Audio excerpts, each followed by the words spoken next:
Siguiente tema es diagnóstico diferencial de leucocoria por el doctor Josué Díaz San Juan.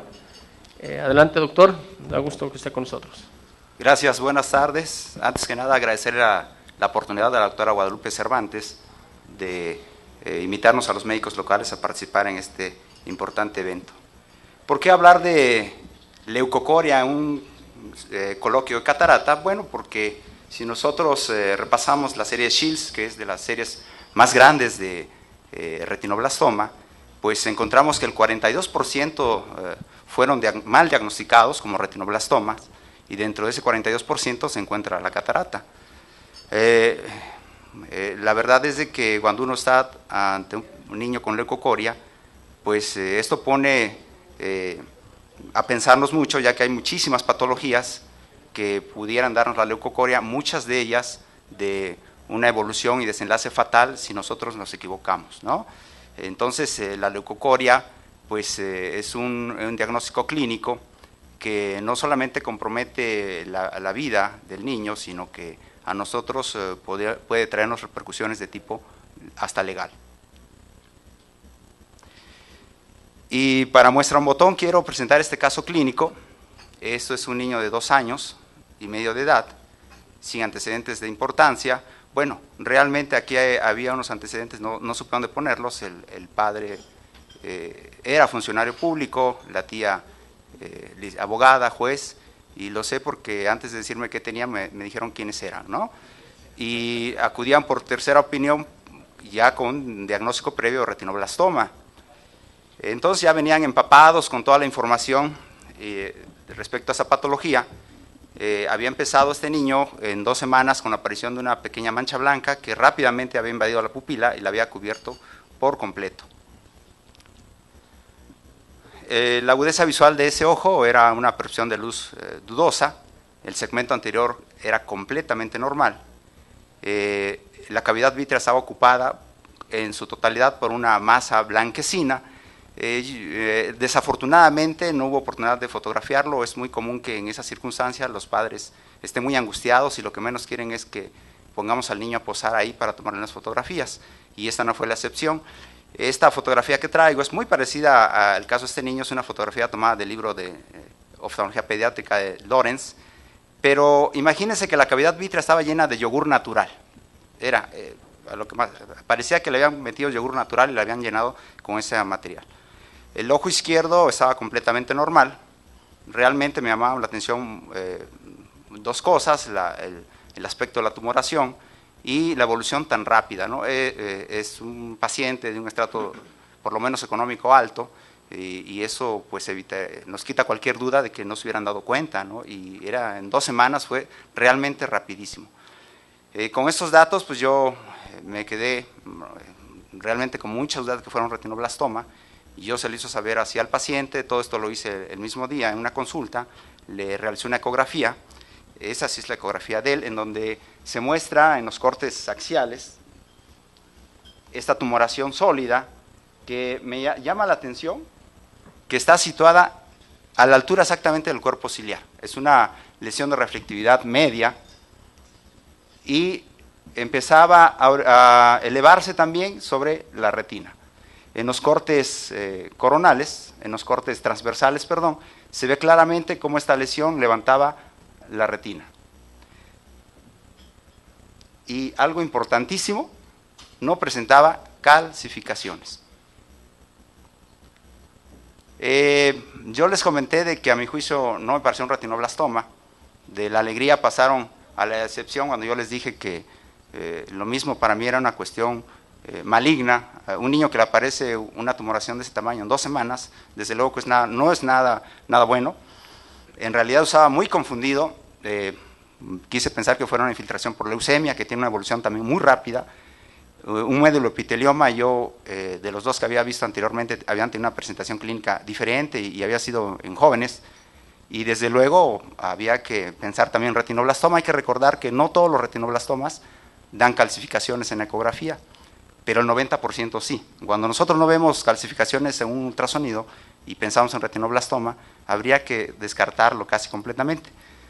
Le propuse que enucleáramos para mandar a estudiar el ojo, cosa que desde luego los padres se negaron rotundamente y estaban desesperados. De hecho, me dijeron que era es difícil de creer que nosotros no tuviéramos otro método de diagnóstico más que nuclear en estos casos, y ellos no estaban de acuerdo. Viajaron a la Ciudad de México, incluso después viajaron a Estados Unidos, ya más tranquilos regresaron conmigo 2 a 3 meses después, en donde me comentaron que en Estados Unidos le habían hecho el diagnóstico de méduloepitelioma.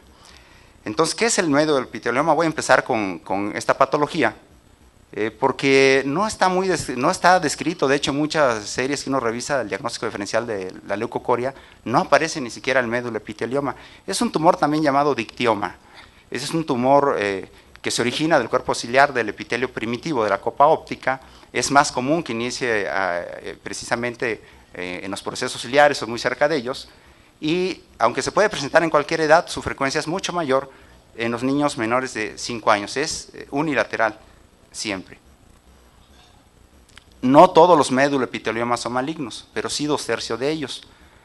Estas células de este tumor sintetizan una sustancia muy parecida al vitrio, lo que da ese aspecto blanco grisáceo clínicamente, como el de nuestro paciente, y en el ultrasonido se presenta como una tumoración de reflectividad media-baja sin calcificaciones. Su sitio de origen es este, como era el caso de este paciente.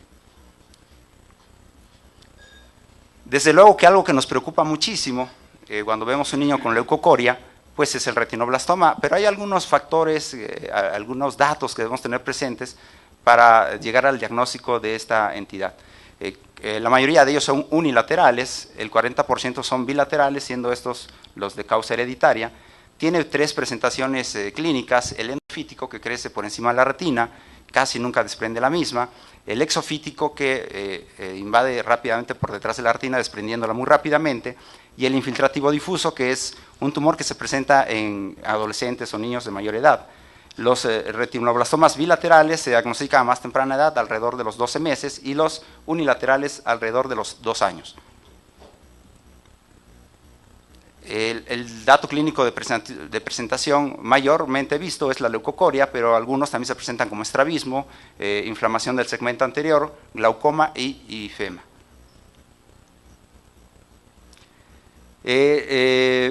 ¿Por qué tienen calcificación esos tumores? Bueno, las calcificaciones son células necróticas que no alcanzan a ser absorbidas y las cuales precipitan muy rápidamente calcio. Eso es lo que les hace que casi esos tumores indistintamente tengan siempre calcificaciones que en ultrasonido se van a ver como sombras acústicas. Por eso es muy importante tener un buen ecografista, confiar en él, y recordar que la tomografía, cuando son calcificaciones muy pequeñas, es mucho más sensible a percibirlas que el ultrasonido.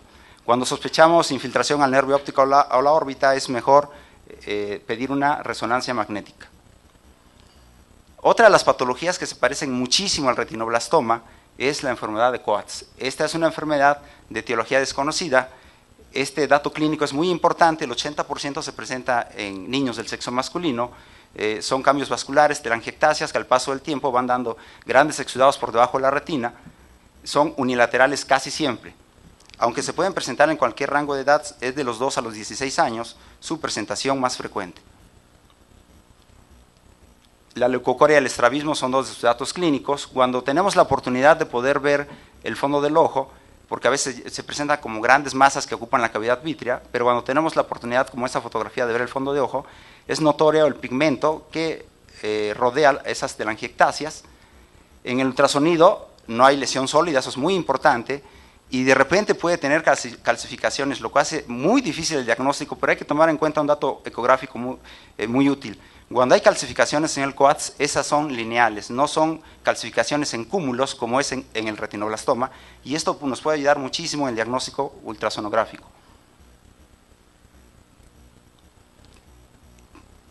Pensaremos cómo confundir una retinopatía del prematuro con un retinoblastoma. Sí es posible. Este caso es un niño del medio rural, eso es muy común ver aquí en Oaxaca, en el que estaba programada una enucleación al día siguiente. Fue a tomar una opinión conmigo y tenía un diagnóstico de retinoblastoma.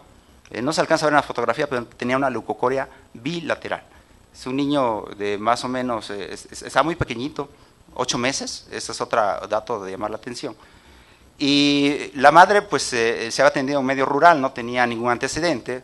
El único es que nos dijo que era 7 mesinos, le dicen acá, es un producto de 7 meses, ¿no? Y eso es llamar la atención. Hay que recordar que en la retinopatía del prematuro, dentro de la fisiopatogenia, pues hay que considerar que estos niños están expuestos a altas concentraciones de oxígenos, pero ya se han visto casos en el que no es necesario que estén metidos en campanas de oxígeno o incubadoras, sino el simple hecho de salir del medio intrauterino al medio extrauterino, o sea, al medio ambiente, es suficiente para desencadenar el estímulo de la vasculoneogénesis. Y entonces lo que pasó con él, las concentraciones de un producto en el útero de oxígeno son del 30-70% y no alcanzan las concentraciones del 90%, que muchas veces es la que alcanzan cuando son sometidos a las incubadoras. Pero hay que tener en cuenta que no puede haber retinopatía del prematuro si no hay prematurez, y generalmente se presenta en niños por menores de 1,5 kilos. Desde luego la leucocoria es vista en el estadio 5, donde hay desprendimiento de retina, y es donde nosotros podemos confundirlos. Es bilateral siempre, también en el ultrasonido no hay tumoración, y esto es muy importante, presenta bandas de tracción. Los retinoblastomas nunca van a tener bandas de tracción en la cavidad vítrea. Cuando el ecografista reporta bandas de tracción en la cavidad vítrea y sospechamos y estamos estudiando una leucocoria, casi podemos descartar de que sea un retinoblastoma. El largo axial está disminuido, ese es otro dato ecográfico muy importante. Las parasitosis, sobre todo en nuestro medio, pues son causa frecuente de leucocoria. El Toxocara canis es este nemátodo que muchos pensamos que nada más lo transmite el perro, no, también lo transmite el gato. Se presenta en niños de 5 a 9 años y tiene 3 presentaciones clínicas: el granuloma del polo posterior, el periférico y la endoftalmitis crónicas, siendo el granuloma del polo posterior y la endoftalmitis crónicas los 2 cuadros clínicos que más nos pueden confundir con un retinoblastoma. Casi siempre estos niños tienen antecedentes de síntomas sistémicos, tienen muchas veces adenomegalias, han tenido cuadros de gastroenteritis frecuentes, tienen bajo peso, y esos son datos sistémicos, cuadros febriles repetitivos, que nos deben llamar la atención acerca de que pudiéramos encontrarnos ante una parasitosis. A la exploración ocular casi siempre van a tener datos de inflamación, sobre todo en el vítreo, y la determinación de anticuerpos contra Toxocara nos da el diagnóstico.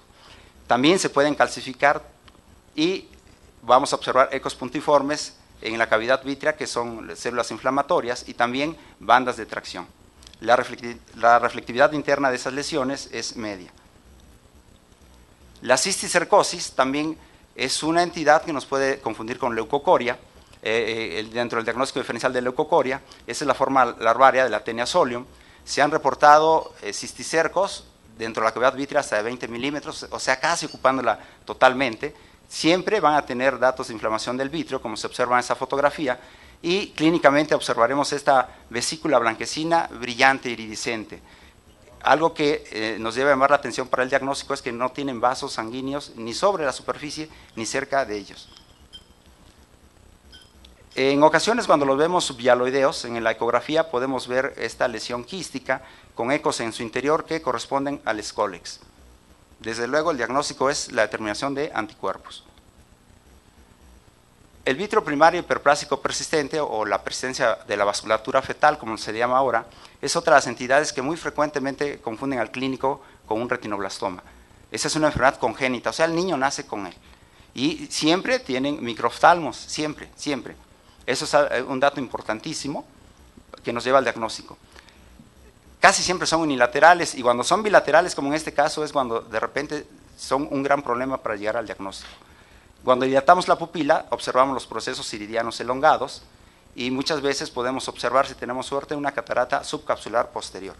La mancha de Mittendorf, desde luego, no da leucocoria, esto se presenta en 2% de la población general, y se piensa que es la expresión mínima de la vasculatura fetal persistente.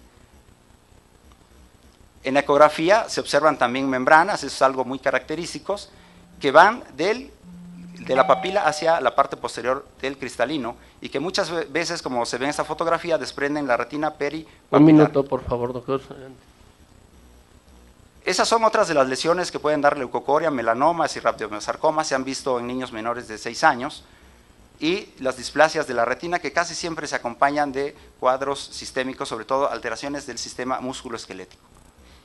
Decía un maestro mío que ante la duda no hay duda. El maestro Push en el Hospital General de México nos exhortaba que cuando tuviéramos la duda sea un ojo ciego, era mejor llegar a la enucleación que evitar esos errores. Es un niño que estuvo manejado como una uveitis, no respondía al tratamiento, estaba refractario al mismo, le tomaron una biopsia, en 2 semanas se puso así y desafortunadamente en 3 semanas falleció por metástasis al sistema nervioso.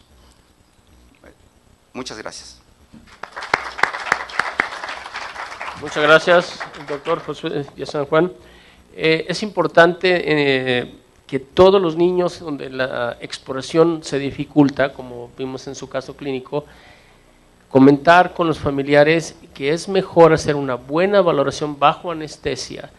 Y esas valoraciones bajo anestesia a veces uno les piensa porque, hijo, voy a tener que dar el quirófano, voy a entrar al anestesiólogo.